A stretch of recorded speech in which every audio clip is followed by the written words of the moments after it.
Hello everyone, this is Daniel Crawford here, and this is Bell to Bell. Of course, the the sister or brother YouTube show to my podcast, which of course is extra. Sorry, I had a brain fart. Anyways, so in this February 15th, 2021 edition, we've got quite a bit to talk about. Trying to fit it into about 15 minutes of a show, but we're going to try and get there. Anyways, moving on, top 5 matches of this past week, which span from February 8th, which is Monday, all the way through last night, February 14th, which was Sunday. So, without any further delay, here we go. Top 5 matches, remember, in no particular order. We have Pete Dunne versus Finn Balor for the NXT Championship, which was an amazing match, followed up by an even bigger post-match segment, but we'll get into that in a moment. But these two, as you should have predicted, got into it. You know, they gave you their all. They tore the house down. Any other analogy you can put into this. As a matter of fact, 3 of the top 5 matches were from TakeOver. But this, as you should have predicted, I almost put all 5 of the matches on there, but I thought, that's not fair to the other shows because there were some great matches all around. So a lot of really good matches, by the way, for this week. A really good week in wrestling. But we saw this. Pete Dunne and Finn Balor capped off the show in an amazing match. Hats off to both of them. Io Shirai, Toni Storm, and Mercedes Martinez going at it in a triple threat at TakeOver for the Women's Championship. Another amazing match. Io retained, and I had thought that Mercedes Martinez was going to win, but it makes sense for Io to win though because she was up against 2 heels, and either way, a great match. Once again, every match on TakeOver, everything about TakeOver was great, and you're going to hear that theme continued you're going to see that theme continued as I am going through this list. But either way, another great match there. A funny spot happened in the triple threat that I just mentioned. And Toni Storm was trying to set up the table, and the table broke on her. Of course, this has become viral in wrestling social media by this point, but either way, it was a funny spot. That was accidental, obviously. Johnny Gargano and Kushida going toe-to-toe for the North American Championship. A great match. Another one. I don't know, like Kushida, they could have justified Kushida winning, but I actually predicted that Gargano would retain, but Kushida came very close to proving me wrong. So, Johnny Gargano, Johnny wrestling, an excellent match. Definitely appreciated the effort there. And honestly, when it came to this week in wrestling, you were left satisfied no matter what you saw. I'm just double checking something, a note of mine here, but either way, there was no way to come away from TakeOver, I think, as a wrestling fan without being happy with what you saw. But either way, a great match all around. Number 4 on this list, remember in no particular order, I'll get into honorable mentions after number 5, but number 4 was the Falls Count Anywhere match with Kenta and Omega taking on Archer and Moxley. I would be remiss if I did not mention this match because this match was a solid bout. It definitely captured your attention. It was thoroughly entertaining, and everything that we love about Falls Count Anywhere matches, you saw in this. So much chaos in this, and it definitely stood above everything in AEW. For this week. So definitely kudos to them, and looking forward to what they do next with it. Matt Riddle versus Keith Lee on Raw. Definitely an amazing match, the best match on Raw. Obviously, if it's in this top 5 list, at least in my perspective. But both of these men showing that they should definitely be in the main event scene as they're inching closer to that. Honorable mentions, though, I would also be remiss if I did not mention the totality of all the Dusty Classic matches within the week. From NXT through TakeOver, we had a great set of matches. I almost gave 4 of those spots to the Dusty Classic. I was tempted to just give one slot of the top 5 to the entirety of the Dusty Classic matches for this week, but I didn't think it would make as much sense. But either way, every single match, from the women's division to the men's division, all the way through TakeOver, was just great. Excellent. I especially loved MSK versus GYV, or the Grizzled Young Veterans. The promo before that was hilarious. either way, I think there's some people who were rough on Grizzled Young Veterans, but they are really coming into their own, and I think that they're just an excellent team. I had actually picked Grizzled Young Veterans to win the Dusty Classic on the men's side, as well as Moon and Shotzi to win on the women's side. However, the picks that they had made sense. If a heel won one side, the face team was going to win the other side. So no matter which way, like I predicted, it was the flip side of what won. But either way, a heel would win one and a face would win the other. It would kind of be unfair to the heels entirely if they didn't come out winning at least one of those. So, anyways, like I said, great set of matches all the way from the beginning of these tournaments through the end. But especially in this week, we saw some classics. Definitely have to mention Ciampa and Thatcher and their match against GYV. So I almost snuck them into the top 5 just because of how excellent it stood out. But I didn't think it would be fair to the rest of the matches because they were all good. So check those matches out if you haven't seen them. So best backstage. This was difficult for me because I first picked one and then I had to switch. Like, oh my god, I forgot about this one was so good. But comedy is the biggest reason why I picked the best backstage in this, and WWE is the best at comedy of the backstage. They just are. But so one of these was on Raw. Riddle and Lee in the back, setting up for their match between them later on that night. But Riddle was going on in this rant, not so much a rant, but talking about making a comparison between him and Air Bud. Talking about Air Bud, like nobody thought that a dog could play basketball, but here he was. Like it's a fictional story, but he's like inspired by Air Bud, and it's definitely supposed to be a pothead in this respect, but. God, this whole Air Bud thing, it killed me. I thought it was great. But also, on TakeOver, the kidnapping of Austin Theory got me for the same reason.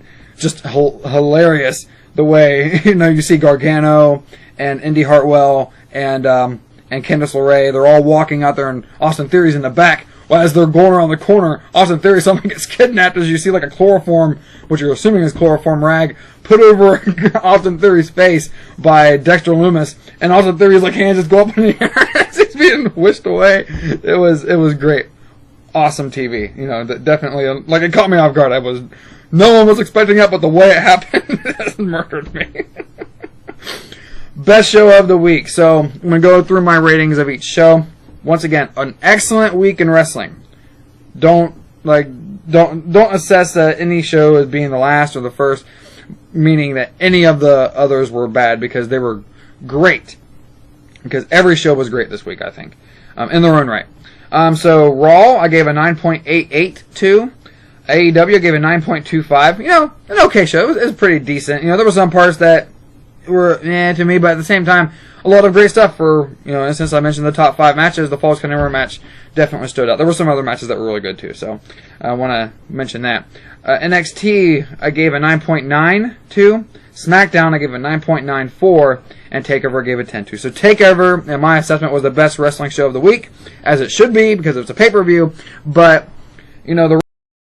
Raw was a solid show, came in really close behind NXT, and NXT came in very, very, very close to SmackDown. And SmackDown, of course, was also very close to TakeOver. The only one that lagged behind was AEW for certain reasons. It's more... The biggest thing that lags for AEW, as I keep mentioning, is their backstage promos I don't really care about half the time. Sometimes they'll be okay on in-ring promos, but their backstage promos lose me at times. Not all the time, but they do sometimes. I like the stuff with Luke Gallows and Carl Anderson, or they call him Doc Gallows, but I like the stuff with Anderson and Gallows with the Young Bucks. That stuff's fine. And some of the other stuff is just kind of comes off weird, and it loses me very quickly. Like for instance, I don't really care about this whole Shaq versus Cody thing. It's forced, it feels like.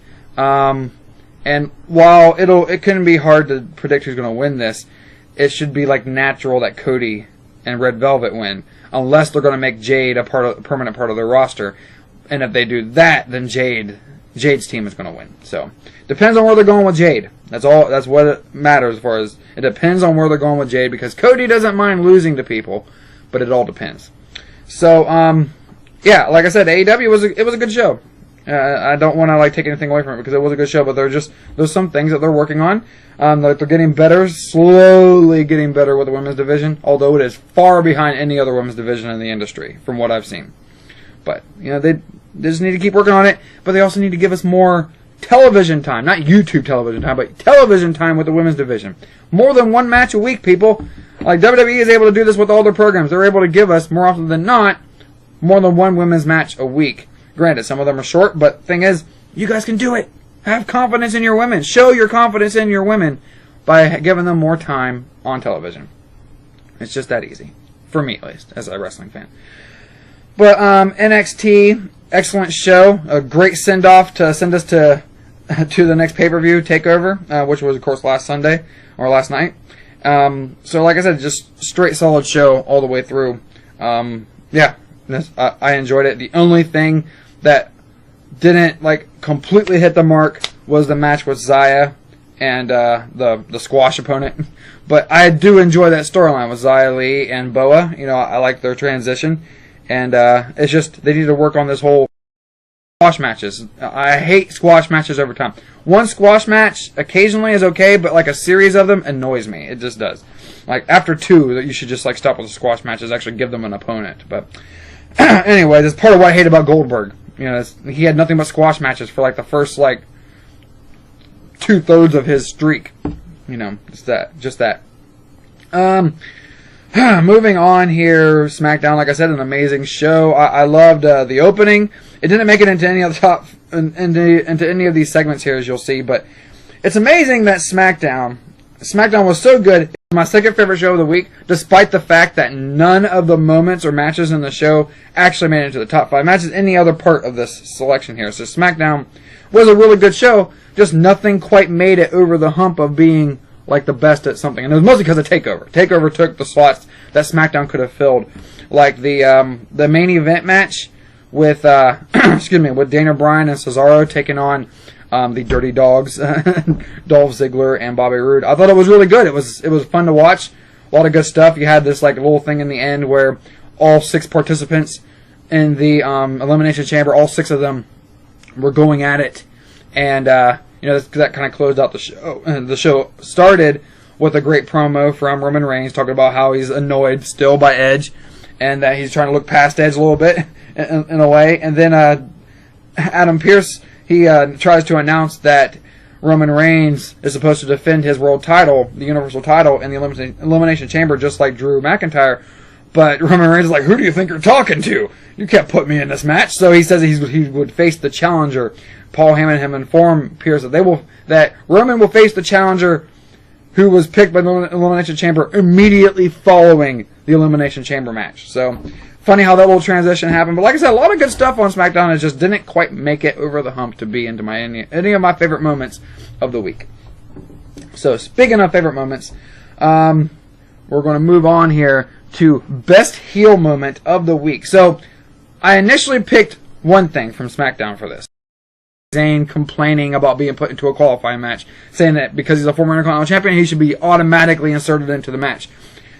However, I forgot how good the end. I almost briefly forgot how good the ending segment of TakeOver was, and that had to overtake everything as best heel moment. It was Adam Cole finally betraying Kyle O'Reilly, and you've seen this transition happen over months. Kyle O'Reilly gradually becoming more and more of a babyface. He and Finn Balor have established somewhat of a connection after their 2 matches for the NXT title. So you've seen this transition over time, and Adam Cole finally just put the icing on top of the cake. First, he kicked Finn Balor. You thought Finn Balor was about to join the Undisputed Era, and then he kicked Kyle O'Reilly for even entertaining the thought. And then you were left with Adam Cole leaving alone, as of course Bobby Fish is still injured, and you saw Roderick Strong just staring down at the downed Kyle O'Reilly like, oh my god, what just happened? It was a great moment to finish off the show, and it had to be the best heel moment of the week. Turns like that are just, they have to be mentioned. Fire story of the week, and this is where AEW makes it into the mentions, despite being my least favorite show of the week. Not taking away from anything else. Despite being my least favorite show of the week, AEW made it into one of these other moments while SmackDown was left out. It's weird. SmackDown was my second favorite, but AEW was my least favorite. But here we are. AEW was able to make it into one of the top 5 matches, as well as the Fire Story of the Week. And how it was able to make it to the Fire Story of the Week was Sami Zayn. This was Sammy Guevara, rather. He did something, a turn, just like Adam Cole did. And this is why I like both of these moments had to make it into this list. Sami Zayn, oh my god, I keep saying Sami Zayn, excuse me, sorry. Sammy Guevara finally left the Inner Circle. Definitely something that was mentionable. You have to highlight it. Unfortunately, some news on the side says that Sammy Guevara is actually under, oh my god, what's the term here? Hot water, if you want to put it that way. He's definitely got a little heated thing with Tony Khan, his promoter, and Impact, because they were supposed to do like somewhat of like a side invasion angle involving Sammy Guevara going over to Impact and doing something. Sammy Guevara reportedly sent like an email or something to the promoter of Impact complaining about the angle, and then he was taken off of this whole storyline and then explicitly banned from Impact. Like, wow, that's just crazy. So Sammy Guevara is under. He's got some heat on him in the backstage, especially from Tony Khan. So, and it's crazy that this happens in the same week that Sammy Guevara leaves the Inner Circle in a really big babyface turn. And so some interesting stuff going on there, but also some stuff that might hold Sammy Guevara back. And I'm sorry for saying Sami Zayn so much, because I was just talking about Sami Zayn a moment ago. So I knew it was going to happen, but anyways. So there we are, a great moment there, despite what was happening in the backstage. New Star of the Week. This was an excellent moment of NXT's TakeOver, and it caught me by surprise. I didn't watch the pre-show because I was at work, but good God, it's awesome that Eli Drake went to NXT. He's in WWE. I loved him in Impact when I was briefly able to watch Impact before they changed what channel it was provided on to a channel I don't have. And I don't like watching things on the computer unless I absolutely have to. But Eli Drake from Impact and then NWA is now in NXT, and they call him LA Knight, which I'm fine with, because he can make anything work. This guy is an extremely great talent, and I'm looking forward to seeing what he does in WWE. Like, just great stuff, an awesome pick by WWE. Now, best promo of the week. This was a tough choice because there were a lot of good promos, but Randy Orton, he always has to be given the gold on this. Every time he's on the mic, the man just steals the show. So Randy Orton on his promo his promo about Drew and their feud, which they temporarily ended back in the late fall, and now they brought back up for at least this for this matchup that was the main event of Raw this week, which was a really good match, Orton versus Drew. But of course, it ended in a DQ, which is part of what took it away from the top 5 consideration. But great stuff. And I can't say enough good things about Randy Orton on the mic. All of you who watch wrestling should know by now that Randy Orton is one of the best at giving promos. He's one of the best wrestlers in history of this industry. Regardless of what anyone wants to say, you know it's true. So, favorite commentary moment of the week. There were a few, but the one that had to stand out for me, comedy is always going to be a guaranteed winner for me. It always is. If you make me laugh, you're going to be something that the moment that you create that makes me laugh is going to be something that I remember and want to make mention of later on. But the favorite commentary moment was when MVP was on commentary during the match for Hurt Business. I think it was a tag team match, if I remember correctly. But MVP was criticizing Byron Saxton, and he said, "Byron, do you ever say anything intelligent?" And it's just a great moment. This week in wrestling history. Today is February 15th, 2021. And 11 years ago, February 15th, 2010, back when I actually wasn't watching wrestling, but I did hear a lot about it at the time because my best friend and his family, they do watch wrestling, and they've also had kind of a love-hate relationship with the industry like I have, but they have more often than not paid attention, whereas I did spend a very long period of time, 11 years, not watching. So, in the middle of me not watching, February 15th, 2010, I did hear about this, though. Was a big moment because TNA had announced that Impact, their Thursday show, was going to move to Mondays to directly compete against Raw. This only lasted several months, though, because Raw completely destroyed them each and every week that they competed against each other. So this became a tragic mistake on the part of TNA, and it should be noted for everyone, if you're going to try and compete against WWE, you better bring your absolute A game all the time, because WWE will pull out all the stops to win. Because McMahon does not like to lose, and he doesn't like the idea of anyone competing against him. So that's why they crushed TNA. TNA learned their lesson. They pulled away. And this was around the time, because I heard about this. I remember hearing about this at the time, because this is when my best friend Jeff and his brother Steven was trying to get me to start watching WWE again, because this is when McMahon pulled out his ace in the hole and brought Bret Hart back to WWE TV. And this was like the road to WrestleMania. Like, why in the world would any promotion want to compete against WWE during the road to WrestleMania? That is always their A game.